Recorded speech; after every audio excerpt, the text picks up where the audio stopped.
It's time for the hype of the night, the Breaux Show! And now, here's everybody's favorite two-stepping host, Michael Breaux! Whoa, hi there, and welcome to the Breaux Show. Thanks for coming on by. We got a big old show on tap for you today, so let's get right into it. We got a new 2-minute toy review coming on up. We got a new review of the Doctor Who episode that aired this past weekend, but let's get right into our toy news and geeky segment with Michael. So let's talk to our intrepid newscaster. Mike, take it away. Thanks, Mike. Let's get right into our toy and geeky news segment for this week. First up, G.I. Joe the Movie 2. We've now found out that Ray Park has definitely signed on. He is confirmed to come back as the black-clad ninja Snake Eyes for the G.I. Joe team. Also confirmed is Joseph Gordon-Levitt is not returning, I repeat, not returning as Cobra Commander. What does this mean for the movie? Hopefully a much better movie next time around.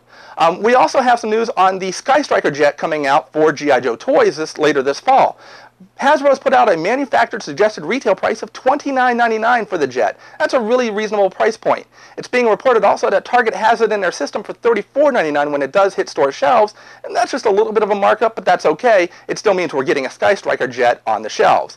Also later this summer, we're going to see at San Diego Comic-Con, of course, the exclusive Sky Striker jet that is painted like Starscream.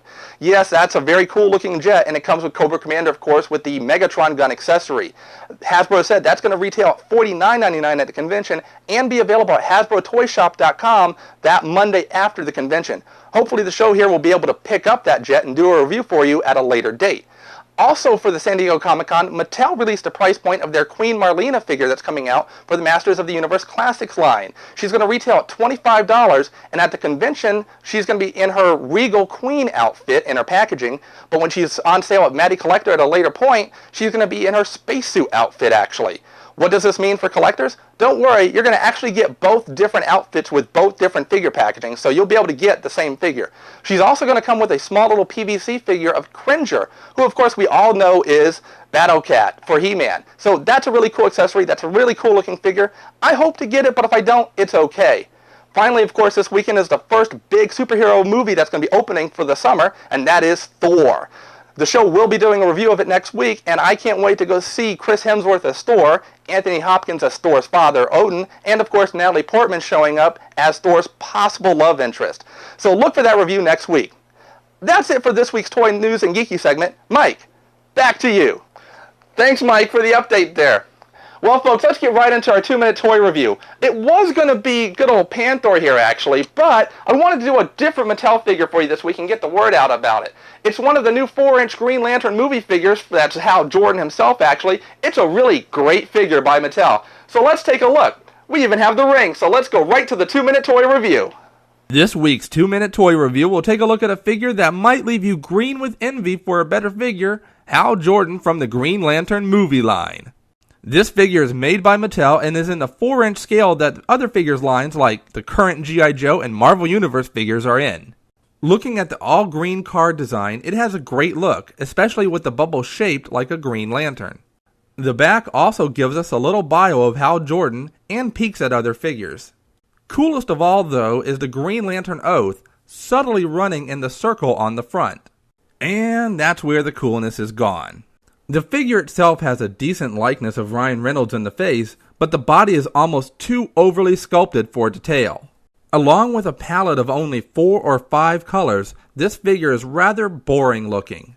So what accessories does GL have here? Just a ring for kids to wear and be Green Lantern themselves. The other accessory is a big green hand to simulate GL making it with his power ring.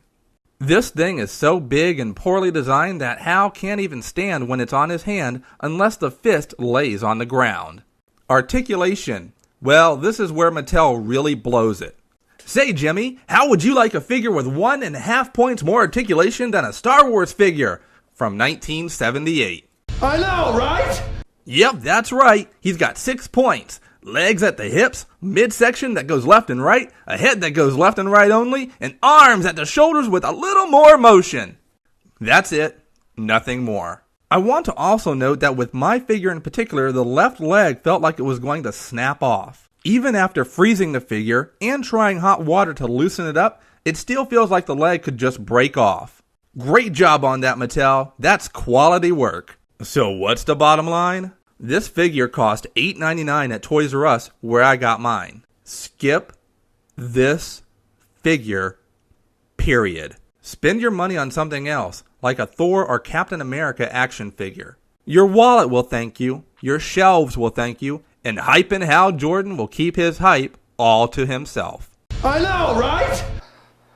Okay, folks, okay, I know. That Mattel action figure, the Green Lantern, really bad. Mattel can definitely do better.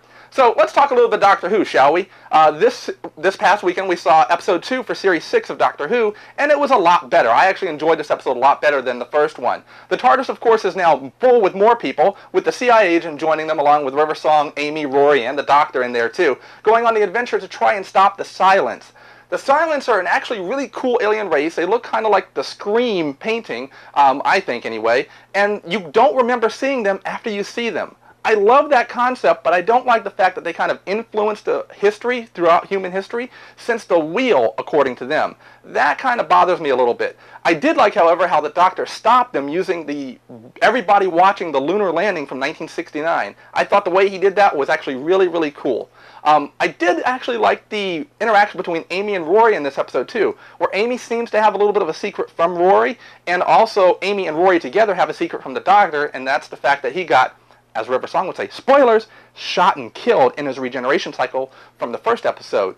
I think that's going to be cool to carry through the next few episodes, and we find out what that's going to mean for the Doctor, too. We also saw a little bit more of Dr. River Song, but she really was just there to flirt and shoot things. She flirted with the Doctor and shot a lot of Silence, so that works well for her, and by the end of the episode, she was back home in her cell, where she shared her last kiss with the Doctor, according to her, and the Doctor's first kiss with her from his perspective. I have to admit, I like that little scene a lot. I don't know why, I just do. We also had the CIA agent coming along for the adventure and leaving at the adventure, and him working with Tricky Dick throughout the episode. That was just fun for me. I really enjoyed that. And of course, at the end of the episode, we had the little girl that was walking around in a spacesuit that may or may not have shot the Doctor. Do something really, well, you know what? I don't want to give it away. You've really got to check out the episode if you haven't already. It's a really cool little twist there. I don't know what it means, but hopefully it's something different, something cool, and something meaningful. Next week's episode looks like it's going to be a big swashbuckling adventure on a big pirate ship, which begs the question, though, can a TARDIS float? I hope we find out. So that's it for this week's look at Doctor Who. Come on back right after this. This Week in Geek-tastic History. This week in Geektastic history, the first American made his 15-minute trip around the Earth.